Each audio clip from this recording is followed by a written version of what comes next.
Assalomu alaykum, hurmatli bankimiz mijozlari. Kimda qanday murojaat bo'lsa, kimda nima masala bo'lsa eshitamiz. Shu bo'yicha sizlarni shu yerga taklif qilamiz. Bunda nima masala bor? Ayting aka, to'liq ayting. Tadbirkorlik bo'yicha yigirmalarni kirib berishamiz. Aka, sizning bu hujjatlaringiz bo'yicha mahalla banki o'rganib chiqadi. Agar hujjatingizda kamchilik bo'lmaydigan bo'lsa, sizga albatta chiqarib beramiz. Hech qanday masala bo'lmaydi.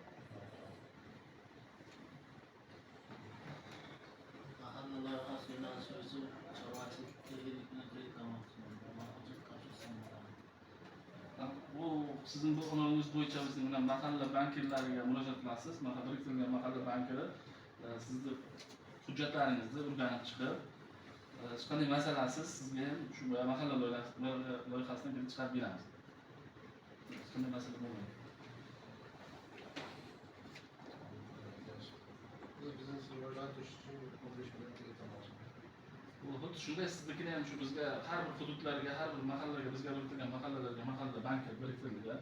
Mahalla bankiri sizni hujjatlaringizni o'rganib chiqib, shu mahalla loyihasi, biznesga ko'mak, qaysi yo'nalishga to'g'ri keladigan bo'lsa, shu kreditlardan chiqarib beramiz.